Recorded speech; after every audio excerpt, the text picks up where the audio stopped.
dalam artian mendengarkan beliau-beliaunya berkeluh kesah. Iya. Sebenarnya cuma tempat menyalurkan. Betul kan? Iya itu, emosinya kan. Jadi tempat untuk ini saya nggak bisa sebenarnya ya Pak.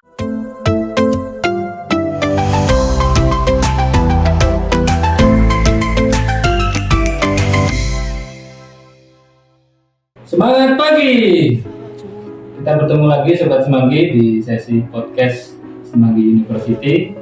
Kali ini sesi spesial ya, karena kita kalau biasanya hanya berdua, cuma hari ini kita hadirkan langsung dua narasumber yang luar biasa, Ibu Ari Susanti dari PT Mesin Kasir Online dan juga Pak Andi Budi Setiawan dari PT Ekonomi Gaitama.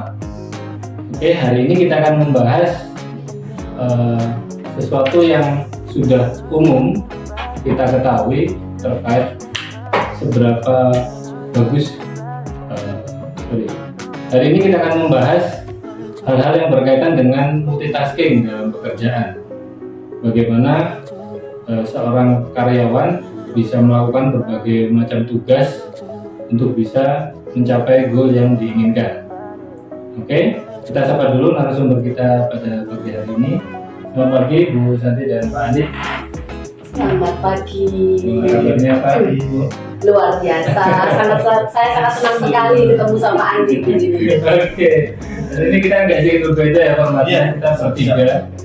Jadi untuk refresh suasana juga, seperti tadi sudah saya singgung di awal podcast, banyak sekali kayak contoh banyak literasi yang menyampaikan multitasking itu sebenarnya dibutuhkan atau enggak sih di dalam pekerjaan, atau sebenarnya kalau multitasking itu bagus enggak sih untuk kita dalam menyelesaikan satu tugas di pekerjaan.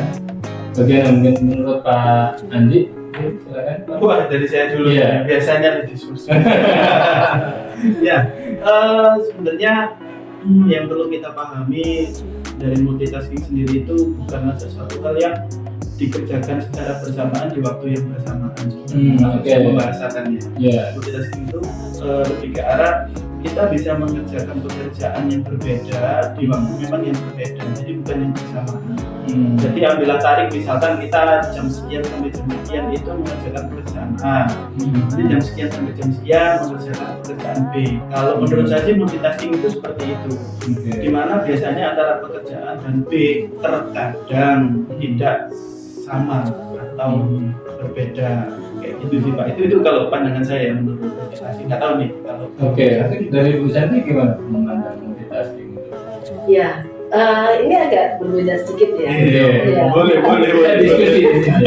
Jadi istilahnya itu kalau versi saya gitu kan ya, multitasking itu seperti kalau dianalogikan seorang ibu rumah tangga itu seperti ini. Seorang ibu itu dia bisa memasak, ya kan, memasak sambil menjawab WA gitu kan, WA orang gitu kan, lagi arisan gitu kan ya, gitu. Iya, itu kan, bahkan sampai selfie masakannya, dan di situ juga dia bisa istilahnya itu melakukan pekerjaan membersihkan rumah sekalian gitu. Ya mungkin agak sedikit berbeda ya, jadi kalau dengan versusnya Pak Andi gitu ya. Jadi pekerjaan yang berbeda yang dilakukan di waktu yang bersamaan. Kalau menurut saya multitasking di situ. Nah, kalau yang disebutkan seperti Pak Andi tadi, kalau saya lebih cenderungnya condong ke multi performance gitu. Ya, multi performance atau multi kemampuan. Ya, istilahnya dia mempunyai kemampuan di berbagai istilahnya itu bidang pekerjaan. Jadi dan di situ baru memang bisa dikerjakan di lain-lain waktu berbeda. Jadi misalkan seorang accounting kan kemampuannya harusnya juga di pembukuan. Nah ternyata di situ dia juga bisa ngobeng, jadi teknisi di suatu waktu yang tertentu. Nah itu berarti dia multi talent, multi performance. Kalau saya istilahnya di situ. Itu aja Pak. Oke. Jadi ada dua pengertian nih, dan itu memang yang saya temukan di luar sana. Karena memang ada yang memang sependapat dengan Bu Santi. Multitasking itu ya mengerjakan banyak hal di satu waktu yang sama. Tapi juga ada yang pendapatnya seperti Pak Andi, yang dalam artian multitasking itu sebenarnya ya bisa melakukan banyak hal, tapi melakukannya tidak dalam waktu yang sama, tapi diatur waktunya, di manajemen waktu tadi. Memang ada dua perbedaan ini. Nah, pertanyaan selanjutnya adalah lalu di dalam pekerjaan, ruang lingkup pekerjaan di suatu perusahaan, kita bicara sekarang dikerucutkan lagi di suatu lingkup perusahaan, sebaiknya melakukannya seperti apa nih? Apakah seperti yang tadi versinya Pak Andi atau versinya Bu Santi? Enggak, mungkin Bu Santi dulu ya, sekarang. Oke, jadi istilahnya kan gini, kalau secara pekerjaan yang lebih bagusnya adalah monotasking gitu kan. Ya, jadi istilah baru ya, monotasking. Tuh, kalau menurut saya sih monotasking. Karena multitasking itu istilahnya itu dia bisa melakukan semua pekerjaan di dalam satu yang sama, itu hasilnya pasti ya gimana sih, the power of focus ya, dia nggak fokus gitu kan, ini belum selesai, baikkan yang lain belum selesai, nah otomatis ya bisa jadi cuman terpenuhi 20%, dia harus maksimal. Ya betul, dia harus pindah lagi, yang di sini nggak maksimal lagi, jadi ya asal dikerjakan. Kalau menurut saya di situ beda dengan monotasking tadi, gitu. Gimana Pak Andi? Ya, kalau monotasking gimana nih? Sama sih sebenarnya apa yang disampaikan oleh Bu Santi ini sama ya. Jadi belum tentu pekerjaan yang dilakukan dengan cara multitasking itu sesuai dengan target atau goals yang diharapkan sebenarnya. Bisa jadi malah maunya kita 100%, malah jadinya kurang dari 100%. Tadi yang disampaikan Bu Santi kan bisa nyampainya cuma 20-30. Jadi fokusnya terpecah, Pak. Menurut saya ya itu tadi sih, dikerjakan satu persatu dulu, kita fokus, tapi tetap kuncinya ada di target waktu. Jadi semuanya terselesaikan dalam waktu berapa lama seperti itu. Mungkin kalau dari saya sih seperti itu sih, Pak Boni. Oke, berarti ada penyusunan target waktunya dulu ya. Misalkan pekerjaan A ini diselesaikan dalam berapa lama gitu. Kalau saya lebih prefer ke situ sih, Pak. Jadi kita list dulu prioritas pekerjaan apa yang mau kita kerjakan, lalu kita setting goals waktunya. Oh ini tak kerjakan misalkan jam 9 sampai jam 10, oke saya harus fokus ke sini. Nanti jam 10 sampai jam 11 apalagi, nanti apalagi. Jadi kalau saya sih lebih condong ke situ ya Pak ya. Oke, berarti kita pendapat ya, ada istilah baru tadi namanya monotasking ya. Udah tahun nih dari berarti memang kekuatan fokus memang itu kuncinya di sana. Juga pembagian waktunya. Ya, sepakat sekali. Jadi istilahnya itu kan ini monotasking dengan timeline, gitu kan, timeline waktu yang tepat di situ. Sehingga apa yang dikerjakan sesuai dengan apa yang disampaikan sama Pak Andi tadi, bahwa apa yang dilakukan itu sesuai dengan waktunya di situ. Jadi apapun distraction di sana, misal ada teman gitu, Bu saya mau mengajukan ini, nah langsung sampaikan, atau bahkan seharusnya di awal pertama kali saat kita mau kerjakan, saya baru bisa istilahnya itu Anda ganggu, atau istilahnya saya punya waktu dengan Anda itu di jam sekian. Itu lebih tepat. Jadi istilahnya itu sudah di schedule dulu segala macamnya, sehingga bisa monotasking tadi dan fokus itu. Nah barulah kekuatan multi performance atau multi talentnya tadi yang dipakai gitu ya Pak Andi ya. Ya, jadi melakukan pekerjaan dia harus mampu di semua bidang kemampuan, apalagi kalau leadership kan harus tahu di bidang marketing, harus tahu di bidang FAT, finance accounting and tax-nya gitu kan. Ya gitu ya, harus tahu di technical support-nya dan segala macam. Disitulah dia lagi mengolah di mana, di situ dari monotasking-nya tadi. Gitu. Menarik banget ya. Berarti sekarang kita membahas lebih ke teknisnya, bagaimana melaksanakan monotasking tadi. Kadang gini Bu Andi dan Pak Andi ya, kadang saat kita mengerjakan satu pekerjaan A gitu, kalau tadi yang disampaikan Bu Santi, mungkin ada tim kita yang maju ke kita ya, kita misalkan jadi sebagai leader, mungkin kita bisa arrange misalkan, ya deh nanti 5 menit lagi ya, atau 10 menit lagi kamu ini menurut saya. Tapi beda lagi kalau misalkan nih, kita apakah itu kita sebagai sales, ada tamu yang datang yang kita tidak mungkin menolak nih Bu, atau menunda, atau ada pimpinan kita sendiri yang datang yang menugaskan langsung, tolong dong kerjakan ini. Nah itu juga distraction yang agak sulit kita arrange-nya. Itu gimana Pak? Menurut Pak Andi gimana kalau kondisi kayak gitu ya? Semua kembali lagi sih Pak, kalau menurut saya tergantung ya skala prioritas tadi yang saya sampaikan. Yang mana yang mau diprioritaskan dulu, apakah pelanggan dulu atau job-desk-nya atau seperti apa. Jadi semua kan masing-masing punya prioritas sendiri. Saya nggak bisa nyampaikan, oh ya ini dulu, nggak bisa. Mungkin dia punya goals lain yang kita nggak tahu kan. Nah ini intinya kan tadi segala pekerjaan kita itu kan ngelinya ke goals yang mau kita capai kan sebenarnya. Jadi ya itu tadi kembali lagi ke situ, prioritasnya dia apa dulu nih. Kalau memang dia sales ya menurut saya nih ya prioritas ya pelanggan dulu, pelanggan datang. Apapun kita ngerjain apapun itu, entah itu mau call atau balesin chat dan lain sebagainya ya, kalau dia ada customer datang ya kita layanin dulu kalau sales misal kayak gitu. Itu sih. Iya. Ya kan susah juga Pak, sekarang ada pelanggan datang kita cuekin ya, nggak jadi beli. Makanya.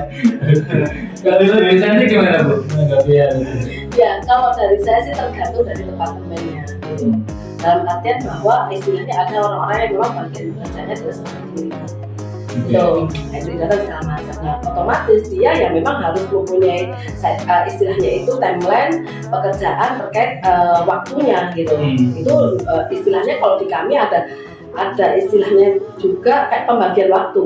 Misal nih, kasir itu dibuka di jam berapa dan jam berapa. Jadi ada pembagian waktu. Di luar itu tidak bisa. Masuk bisa tukar TT gitu. Itu kalau di istilahnya finance ya, tukar TT itu schedule di hari ini dan ini. Kalau ada orang istilahnya itu upayakan sesuatu yang kendalinya ownership-nya di kendali kita. Gitu. Jadi istilah kita yang akhirnya memberikan pemberitahuan terlebih dahulu, memberikan informasi ke mereka. Bahwa saya istilahnya gini, bahwa company kami untuk sistem untuk KTT misalkan hanya di waktu ini dan ini. Itu jadi dikendalikan. Nah, beda lagi nanti kalau posisinya itu di departemen misalkan sales gitu kan. Nah, sales sendiri memang dipasang untuk berjualan. Nah, itu pun juga kita bisa men-setting di situ. Dalam artian bahwa memang tugasnya dia atau jobdesknya dia adalah sebagai untuk melayani pelanggan, ya memang dia ditempatkan di depan itu untuk itu, untuk melakukan itu, menunggu. Nah, sambil jika tidak ada yang datang, baru menjemput bola. Kalau di kita di situ, kalau tidak ada customer datang misalnya, kebetulan kalau kita nggak ada yang datang ya, itu jadi istilahnya dia punya tugas menghubungi, dan itu dari timnya meng-email atau apapun. Ya contohnya deh paling mudah itu CS, customer service yang menerima istilahnya itu customer datang karena service, ya karena keluhan dan segala macam. Ya banyak CS kalau yang di provider misalkan atau CS-nya perbankan ya memang dia disetting di situ untuk melayani. Nah pasti akan ada yang datang kan. Betul. Nah itu ya memang tugasnya di sana. Jadi memang tugasnya itu ya memang it's okay itu bukan disruption gitu. Nah beda lagi kalau misalkan di level-level tertentu tadi gitu. Nah itu harus memang diatur. Nah diatur dan diberitahukan. Kalau kita diinformasikan bahwa schedule ini ada di kapan, schedule ini ada di kapan gitu. Bahkan scheduling meeting atau apapun itu semua sudah terstruktur secara bulanan di situ. Sehingga kalau Anda mau request waktu kita harus make appointment gitu. Itu sih kalau di kita sehingga bisa tertata. Ini menarik banget Bu. Saya jadi teringat ada satu case ya. Karena tadi kita juga akan membagi ya. Memang ada posisi yang dia menerima customer kan. Memang tugasnya untuk menerima customer.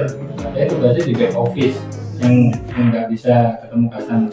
Nah yang menarik gini Bu, kayak tadi sudah disinggung di customer service misalkan. Ada customer yang misalkan dia baru datang, tolong dong ini di servis cepet ya, aku mau yang besok selesai deh, soalnya nggak ini, waduh besok lah jalan mas kalau ini lama. Nah itu gimana Bu ya? Kadang menghandle customer kayak gitu juga, karena sebenarnya kan kalau di customer service ada nomor antrian ya, kita bilang tiket gitu. Jadi memang harus sesuai urutan dong Pak gitu kan. Cuma kadang ada customer yang ya seperti itu, mintanya cepet, datang sekarang ya harus kalau bisa jadi hari ini. Itu gimana Bu ya kita menyikapi hal itu? Iya, sebenarnya kalau itu tuh memang di marketingnya kita ya itu bagian dari sebenarnya gini, hampir di semua customer service itu pasti sistemnya sama gitu. Bahwa istilahnya ikutin sistem. Nah kalau terjadi kondisi yang seperti itu tadi bagaimana? Mereka itu sebenarnya akan paham sendiri kalau kita benar-benar memperlakukan sistem itu benar-benar sistem gitu. Bahwa ini ya bisanya dengan sistem seperti ini. Ya tiketing sama seperti tadi. Jadi memang pernah tuh bahkan istilahnya itu sebenarnya nggak servis, mau training. Mau training pura-puranya servis. Kalau unitnya rusak. Iya.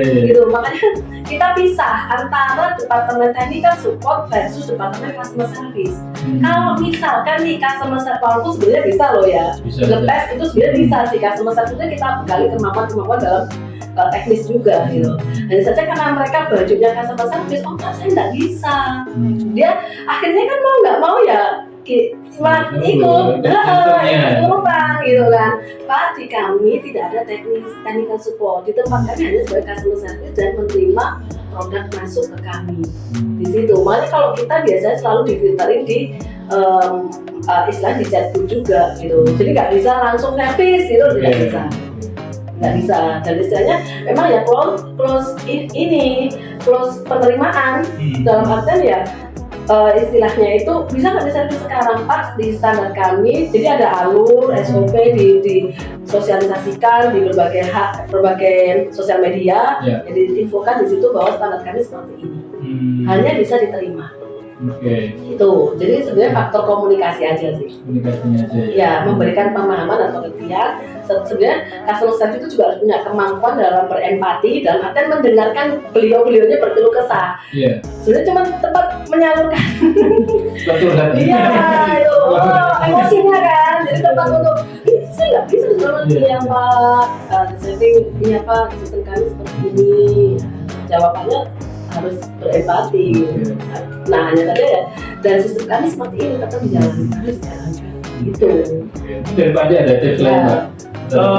Sama sih Pak, sepakat sih kurang lebih memang seperti itu ya, karena itu juga diimplementasikan oleh perusahaan-perusahaan lain juga. Cuma mungkin menurut saya ada tambahan satu mungkin ya, jadi terkait transparansi dalam artian kayak sekarang sudah nomor antrian berapa, status servis saya bagaimana. Nah itu juga perlu diinformasikan ke pelanggan juga, biar dia juga dapat informasi sudah servis saya sudah sampai mana nih, statusnya berapa persen sudah diperbaiki misalkan. Mungkin tambahnya itu aja sih Pak. Jadi orang pun ketika servis sekarang sudah nomor berapa, kita ke antrian manapun ketika ada tiketing kan oke, saya nomor misalkan 198 gitu ya. Nah sekarang nomor berapa? Nah kan harus ada informasi yang jelas di situ. Mungkin tambahannya itu aja sih Pak. Jadi informasi yang jelas dan transparan sehingga orang pun juga aware ketika itu ya sekarang masih 197 misalkan satu antrian lagi. Nah itu kayak gitu. Oke, menarik banget hari ini Sobat Semanggi, kita belajar banyak. Tadi kita bahas terkait multitasking ya, bagaimana sebaiknya kita melakukan pekerjaan kita. Tadi juga kita ketemu istilah baru, monotasking, yang itu akan lebih melatih fokus kita dan juga memaksimalkan hasil dari pekerjaan kita. Oke, saya rasa cukup sampai di sini dulu. Kita lanjut lagi di sesi podcast kita di lain waktu. Sukses selalu kita semua. Semangat pagi. Pagi luar biasa.